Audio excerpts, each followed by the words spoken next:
friends, it's Christy, and I'm so excited to be back for another year of videos inspiring you to create with your My Favorite Things products.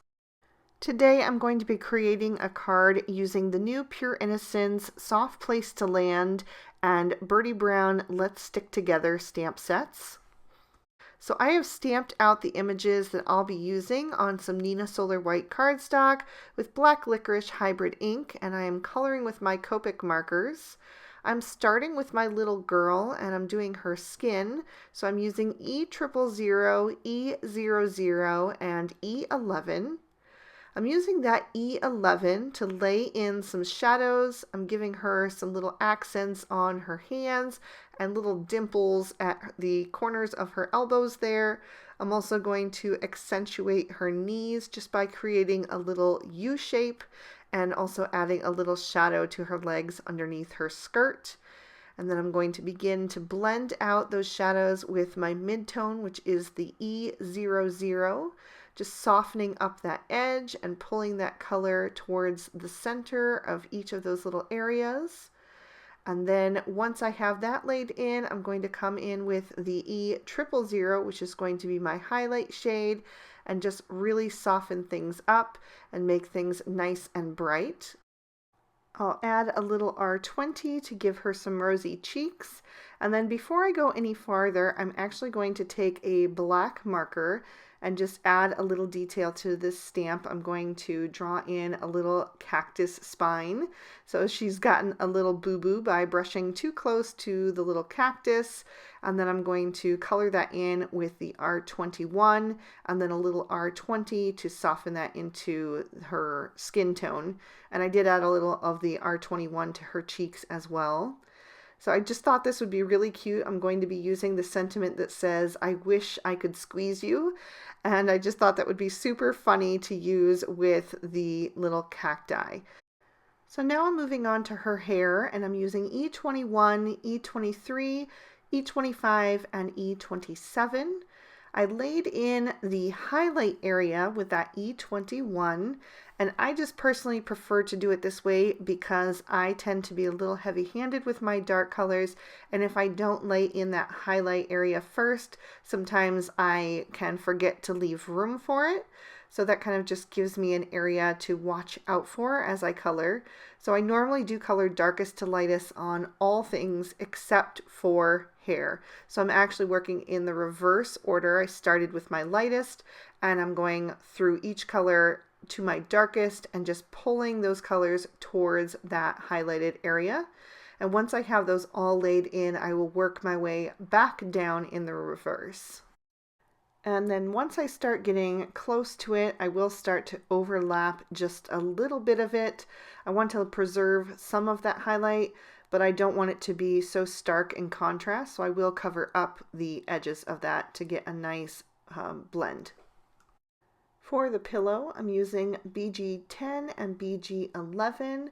I'm laying in some shadows in those little poofy areas and the areas that the artist has drawn that are kind of like gathered or kind of squished together as she's kind of squeezing on that pillow. And then I'll blend that out with the BG10. And I'm going to leave a lot of that area white because I just want it to look white but to have some dimension to it. And I did use those colors on her socks as well. Then I'm moving on to her dress, and I'm using BV01, BV02, and BV04. I started with her skirt and just laid in some shadow right up under that pillow, since that would be casting a shadow on her dress. And then I'm blending down with the BV02 towards the bottom edge of her dress. I figured it's a little bit flared out, so it would be catching the light down at the bottom edge. And then I will finish with the BV01. And at first I wasn't sure if I was going to color her top a different shade, but I ended up going back in and coloring it all one solid color. And then I also did one of the little planter pots. And now I'm giving her some red Mary Janes with R29, R39, and R59. This is my favorite red combo. I just think it makes such a nice bright red. And I'm just putting those shadows on the outside edges and giving a shine in the center with that R29. and just using the very tip of my marker because these are little small areas, especially the straps. So just being really light-handed is going to help you get into those little areas. I also colored the heart on her pillow and another one of the planters with those reds. And then the third planter, I'm using BG11, BG13, and BG15. And then for the cacti, I'm going to use G20, G21, G24, and G28.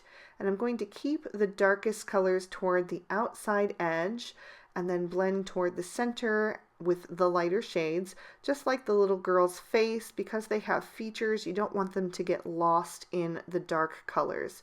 So I'm just leaving that G28 very sparing on the outside edge and using it to accent the lines that are drawn there, and then blending out with the G24. If you wanted to skip over the G21, the G21 and G24 are pretty similar, so you could get away without using it. But that G20 is quite a bit lighter, so that's why I threw in the fourth shade there. So then I'll just go over the face with that lightest shade and really soften things up. And then I'll go back in with my G28 and just add a little dot detail that is going to give them some nice texture. I used RV14 and RV17 to color in the flowers and hearts on the cacti's head, and then I trimmed all these images out with the matching dies. For my focal panel, I'm going to take the Stitch Mini Scallop Square stacks, and I'm going to remove the outer frame for now and just work on the inner piece. I'm going to take some Spun Sugar Distress Oxide ink and blend that in the center. I really want that color to be concentrated in the middle and then get softer as it goes toward the edges. So I'm just starting right in the center and blending in an outward circular motion, just to add a little color on there. I don't want it to be too dark.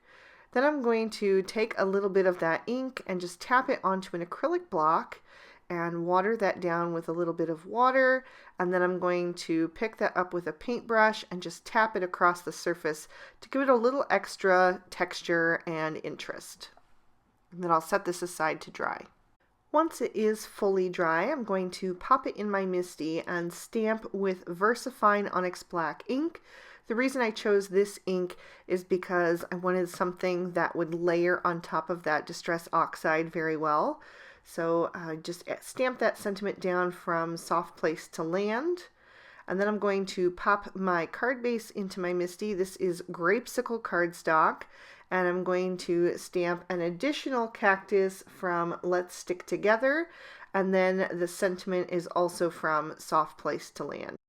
And that says, Missing You Extra Today, which I thought went very well with our outside sentiment. The pattern paper I'm using is from the Sweet Stack 6x6, and I have trimmed down this pretty stripe with the A2 Stitch Rectangles STAX 2. That is the largest one in that set, and that's going to trim off just the slightest bit so that you get that nice little bit of the colored cardstock showing through on the edges, and it also gives you that great stitching detail. So I just smooth that down into the center of the card. And then I also trimmed down the little purple print with the white hearts so that I have that frame that adds just a bright pop of color around the outside edge of the focal panel. And I'm just taping that into place from the back with some regular Scotch tape. I wanted something that would be invisible, that wouldn't show through any of the little gaps. But now that is one unit again, so that I can add some foam tape to the back and pop that up in the center of my card so it adds some nice dimension. So I'll just peel off those release papers and then line that up right where I want it and press it firmly into place. Then I can grab my images and I'm going to begin to adhere those down to the card. Starting with my little girl, I'm going to adhere her down over on the left hand side. So I'm just going to make sure that her ponytail isn't covering any part of that sentiment, and rather that it's kind of just accenting it with the shape there. And then I'm going to start with my cactus that's going the farthest back. So I'll glue the cactus down in place first, and then I will take the little pot and adhere that down right over top so it's just overlapping that bottom edge. Then I'll take my second cactus and adhere that over on the right hand side. I'm going to lower it down a little bit so it creates a nice little grouping with these guys. And again, I'll adhere that little pot over top. And then I'll take my final little cactus, the one with the startled expression since he accidentally poked the little girl and gave her that boo-boo, and add the little pot over top of him. And then to finish off the card, I added 3 little sequins, one large, one medium, and one small, and then filled in the centers with crystal stickles. Just covers up that little hole and also adds a nice bit of sparkle that catches the light. And there's another peek at the inside. And that is going to complete my card for today. I hope you guys enjoyed the January 2020 edition of Christy Gets Crafty with My Favorite Things. If you did, please be sure to give the video a thumbs up, and you can leave me a comment down below. I love to read your feedback and interact with you guys in that way. Subscribe to My Favorite Things for more inspiring videos just like these here on screen. Bye-bye.